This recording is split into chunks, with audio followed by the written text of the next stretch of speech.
नमस्कार। बिहार तक में आपका स्वागत है और मैं हूं सुजीत। बिहार की ब्यूरोक्रेसी गालीबाज क्यों हो गई है? गालीबाज हम इसलिए कह रहे हैं क्योंकि एक नहीं दो ऐसी खबरें आई हैं जिसमें अधिकारियों ने अपने वरिष्ठ अधिकारियों पर गाली गलौज करने का आरोप लगाया है। यह दुखद है, खासतौर पर प्रशासनिक अधिकारी हों या फिर पुलिस अधिकारी। अनुशासन एक बड़ा शस्त्र होता है और गाली गलौज करना कहीं से भी इसको उचित नहीं ठहराया जा सकता है। पर कई बार ऐसे क्षण आते हैं, इस तरह के माहौल पैदा किए जाते हैं कि व्यक्ति व्यथित हो जाता है, कुंठित हो जाता है। सवाल यह है कि आखिर बिहार के अधिकारी कुंठित क्यों हैं, क्यों फ्रस्ट्रेटेड हैं जो इस तरह की घटनाएं लगातार हो रही हैं। चाहे वो अपर मुख्य सचिव के पाठक की बात हो या फिर होमगार्ड की डीजी शोभा होतकर की बात हो। इन दोनों अधिकारियों की बात करें तो इनके कार्यशैली और ईमानदारी पर कोई शक नहीं किया जा सकता है। ये लगातार बेहतर काम करते रहे हैं और रिजल्ट देते रहे हैं, पर जब वो रिजल्ट सामने से निकल कर नहीं आता है, नीचे के अधिकारी उन्हें सपोर्ट नहीं करते हैं, तो निश्चित तौर पर गाली गलौज का वो सहारा लेते हैं जो कि नहीं लेना चाहिए। हम गाली गलौज को उचित नहीं ठहरा रहे हैं, बल्कि एक सामान्य सी बात ये हम कह रहे हैं कि अगर आप अपने से नीचे वाले अधिकारी को या किसी भी व्यक्ति को उचित सम्मान देते हैं, उसके कामकाज पर कभी कभी पीठ थपथपाते हैं, तो कभी गाली देने का भी अधिकार आपको है। लेकिन केवल और केवल आप गाली देते रहें, केवल यह समझे कि हमसे बेहतर कोई नहीं है और नीचे वाले सारे निकम्मे हैं, तो इन परिस्थितियों में इस तरह की स्थिति पैदा होती है कि अधिकारी अपने वरिष्ठतम अधिकारी के खिलाफ शिकायत करते हैं और उस बात को जगजाहिर करते हैं जो ऑफिशियली सीक्रेट है। अब देखिए के पाठक जो कि मद्य निषेध उत्पाद निबंधन विभाग के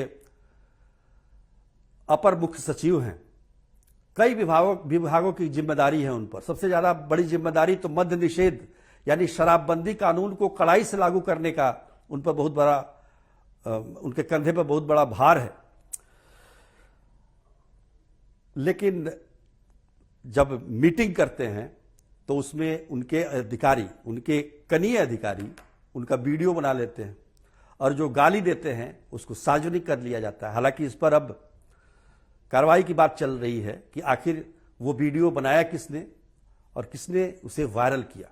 आमतौर पर देखा जाता है ब्यूरोक्रेसी में गाली गलौज कोई हम कह सकते हैं कि गाली गलौज नहीं होता है, एकदम ये नहीं कह सकते हैं।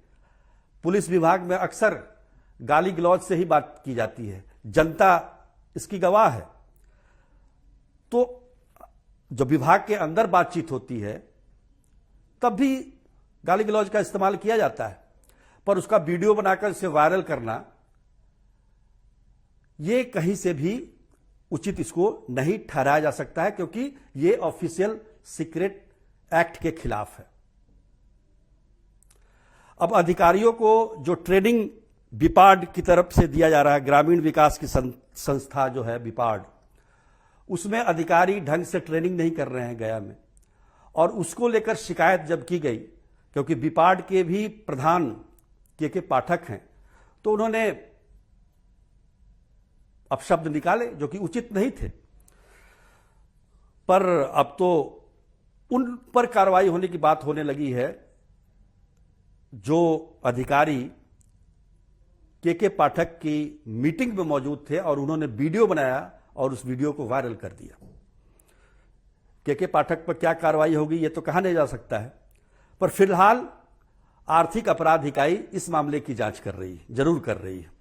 दूसरी तरफ शोभा होतकर की बात करें तो शोभा होतकर की ईमानदारी पर, उनके कामकाज की शैली पर उंगली नहीं उठाई जा सकती है, पर व्यक्ति जब बहुत ज्यादा व्यथित हो जाता है, फ्रस्ट्रेशन में आ जाता है, कुछ करने को ज्यादा कुछ होता नहीं है।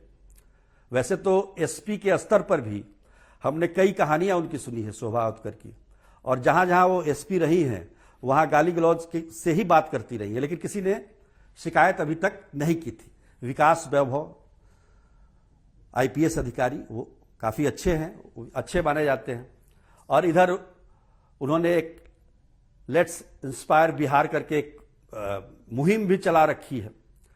हो सकता है उसकी वजह से भी ऐसी स्थिति पैदा हुई हो, क्योंकि आप सरकार में हैं, सरकार के अधिकारी हैं, सरकार में रहकर बिहार को इंस्पायर कीजिए, न कि किसी संस्था के जरिए। तो ये भी एक कारण हो सकता है शोभा होतकर और विकास वैभव के बीच जो मतभेद हुए हैं, खासतौर पर जो विकास वैभव ने आरोप लगाया है गाली गलौज का, तो इसके कारण ये भी हो सकते हैं। तो दोनों पक्ष देखने की जरूरत है।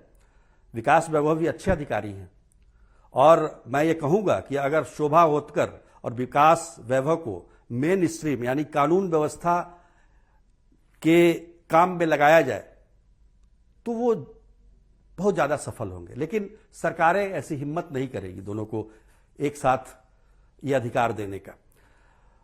हालांकि फायर ब्रिगेड भी इनके अंदर में है। आप देखिए पटना में जितनी भी बिल्डिंगें हैं, कितने बिल्डिंगों में जो अग्निशामक व्यवस्था है वो दुरुस्त है, लेकिन सवाल ये है कि एक तरह से शिथिलता का दौर चल रहा है बिहार में। खासतौर पर ऊपर से देखें तो नीचे तक कामकाज की शैली जो थी बीच में पैदा हुई थी वो खत्म होती जा रही है, और काम काज नहीं करना पड़े इसके लिए शिकायतों का एक लंबा दौर चल रहा है। अभी बिहार के नए डीजीपी आरएस भट्टी ने जब कार्यभार संभाला था तो काफी उम्मीदें थी बिहार को कि अब बेहतर व्यवस्था मिलेगी, लेकिन वो भी कुछ नहीं कर पा रहे हैं। वो भी समाधान यात्रा में मुख्यमंत्री नीतीश कुमार के साथ घूम रहे हैं जिले जिले। खबरें आपको हम बता दें कि हम पहले भी कहते रहे हैं कि पुलिस मुख्यालय में जिस तरह की गुटबाजी है, जिस तरह की बातचीत है, जो कार्यशैली है, अधिकारियों के बीच में जो मतभेद है, वो अपने चरम पर है, और इसका सीधा असर बिहार पे पड़ रहा है, बिहार की जनता पर पड़ रहा है, बिहार के विकास पर पड़ रहा है। तो सबसे बड़ी बात यह है जो एक लाइन में कही जाए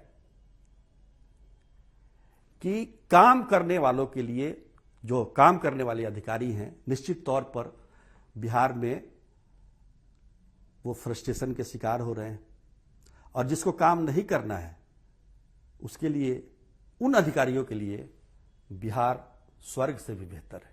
आज के लिए बस इतना ही। तब तक के लिए नमस्कार।